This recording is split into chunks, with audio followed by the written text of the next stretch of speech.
नमस्कार दोस्तों। आज एक ऐसी कहानी के बारे में मैं आपको बताने जा रहा हूँ कि जिसको पूरा सुनने के बाद अब वाकई में अपने दिल से ये आवाज़ निकलेगी, ईश्वर जो भी करता है अच्छे के लिए करता है। तो मेरा नाम है दीपक माह्यवंशी। मैं एक कॉन्शियसनेस कोच हूँ, माइंड हीलर हूँ और NLP सर्टिफाइड ट्रेनर हूँ। तो दोस्तों, ये कहानी है एक राजा की, और वो राजा बहुत ही सुख शांति और समृद्धि से रहता था और उसके पास उसके राज्य में एक मंत्री था जो बेहद ही होशियार था और बहुत ही पॉजिटिव था, सकारात्मक सोच वाला व्यक्ति था। और उस राजा को हमेशा अच्छी अच्छी सलाह ही वो दिया करता था। तो राजा भी उससे बहुत खुश था और जहाँ पे भी जाता वो राजा उसको अपने पास ही रखता था और उससे ही डिसीजन पूरा लेता था। लेकिन एक बार क्या होता है कि राजा अपनी तलवारबाजी की प्रैक्टिस कर रहा था, तलवार चला रहा था और अचानक तलवार हाथ से छटक गई और उसकी उंगली पे जाके लगी और उसकी उंगली जो थी उससे खून निकलने लगा।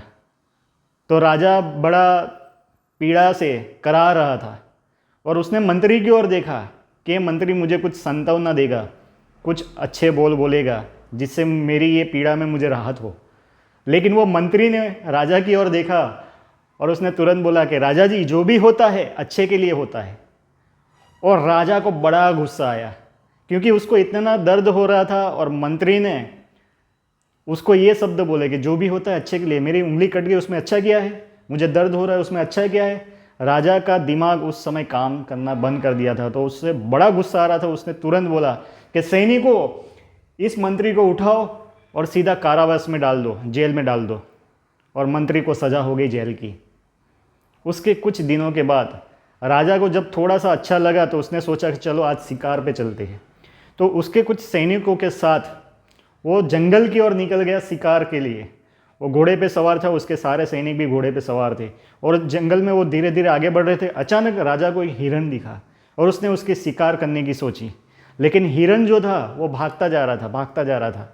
तो राजा ने भी अपना घोड़ा उसकी ओर ही पूरा दौड़ाया और हिरन बड़ी स्पीड से भाग रहा, इधर उधर इधर उधर इधर उधर। राजा भी इधर उधर उसके पीछे पीछे पीछे पीछे भाग रहा था और सैनिक भी उसके पीछे पीछे पीछे भाग रहे थे। लेकिन आगे जाके हिरन गायब हो गया। राजा उसके पीछे पीछे पीछे पीछे भागने में जंगल में एकदम अंदर की ओर चला गया और उसके सारे के सारे सैनिक बिछड़ गए। राजा अलग था, सैनिक अलग हो चुके थे और राजा को बड़ी भूख प्यास लगी थी, लेकिन वो भाग रहा था, वो इसके हिरन के पीछे ही भाग रहा था कि चलो आज हिरन का शिकार मैं करके ही रहूँगा। लेकिन उसको हिरन नज़र नहीं आया। लेकिन अचानक उस जंगल में से पेड़ के पीछे छुपे हुए आदिवासी लोगों ने उसको पकड़ लिया। हुल्ला गुल्ला हु, हुल्ला गुल्ला हु। वो बहुत खुश हो रहे थे सारे के सारे आदिवासी लोग। उन्होंने राजा को पकड़ लिया और पकड़ के अपने राजा के पास, मतलब आदिवासी के जो भी सरदार थे उसके पास लेके चले गए। और सरदार भी उनको देख के बहुत खुश हुआ।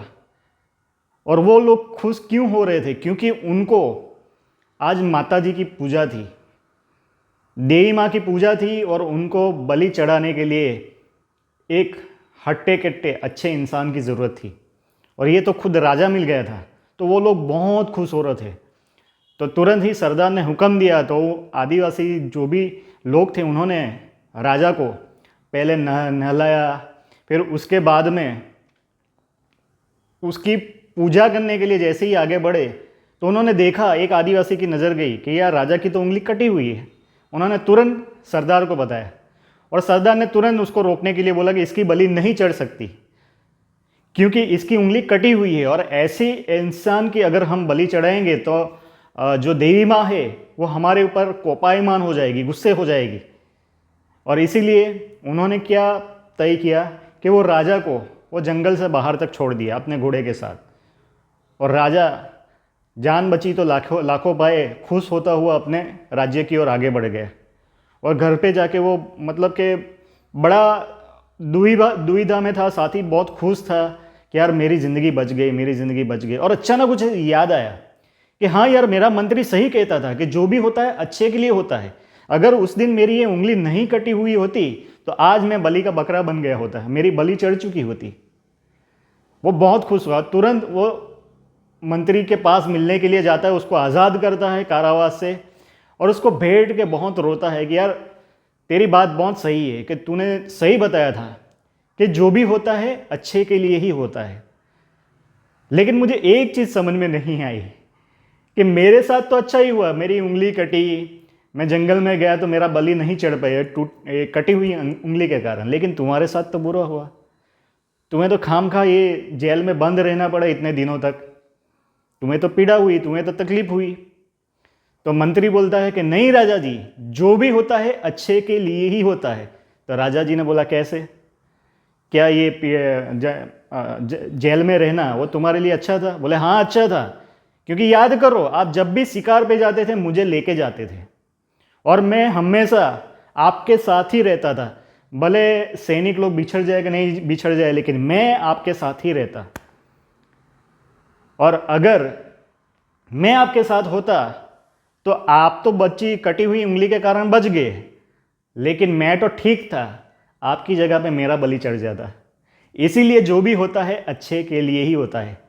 तो दोस्तों ये कहानी हमें बताती है कि ज़िंदगी में कई बार हमारे साथ कुछ ऐसी चीज़ें, ऐसी घटनाएं हो जाती है जिसको लेके हम दुविधा में पड़ जाते हैं। हम सोचने लग जाते हैं कि यार मेरे साथ ही ऐसा क्यों हुआ, हे भगवान तू मेरे ऊपर ही क्यों सितम बरसा रहा है, मैंने तुम्हारा क्या बिगाड़ा है, तुम मेरे साथ ही क्यों ऐसा गलत करता है। ऐसी कई बार हम नेगेटिव सोच करते हैं क्योंकि हमारे जीवन में कुछ ऐसी घटनाएं बन जाती है जिसके कारण। लेकिन दोस्तों ये जो भी घटनाएं या जो भी दुविधापूर्ण घटनाएं आपको ज़िंदगी में लग रही है, जो भी प्रॉब्लम लग रहे हैं, वो आने वाले फ्यूचर में आपके लिए अच्छे ही होते हैं। और आज हम अपने भूतकाल को देखेंगे तो आपको सही में ये लगेगा हाँ यार वो मेरे साथ हुआ था, वो अच्छे के लिए ही हुआ था, अगर वो घटना नहीं हुई होती तो आज मैं यहाँ तक नहीं पहुँच पाता। तो दोस्तों ज़िंदगी में जो भी होता है अच्छे के लिए ही होता है, और ये पॉजिटिव सोच रख के हम चलते हैं। हम साथ में ये सोच रखते हैं कि यार भगवान जो भी करेगा मेरे लिए अच्छा ही करेगा। अगर ये विश्वास के साथ हम अपने जीवन में आगे बढ़ते हैं और जो भी होता है उसका स्वीकार कर लेते हैं, तो हम अपनी ज़िंदगी में और आगे की तरफ चले जाएंगे, अंधेरे से उजाले की तरफ हम चलते चले जाएंगे। तो दोस्तों कैसी लगी आपको ये स्टोरी, कमेंट में मुझे ज़रूर बताइए। ये स्टोरी से आपने क्या सीखा और आपकी ज़िंदगी में आप इसको कहाँ पे इम्प्लीमेंट करने वाले हैं, कमेंट में मुझे ज़रूर बताइए। अगर स्टोरी अच्छी लगी है, वीडियो अच्छा लगा है तो इसको लाइक ज़रूर कर दीजिए, मेरे चैनल को सब्सक्राइब जरूर कर लीजिए और मैक्सिमम लोगों के साथ इसको शेयर कर लीजिए। और दोस्तों आज डे 5 है मेरे 30 डे के चैलेंज का, 30 दिन का मैंने चैलेंज लिया है। मैं हर रोज़ एक एक वीडियो, एक एक स्टोरी आपके सामने प्रस्तुत करूंगा।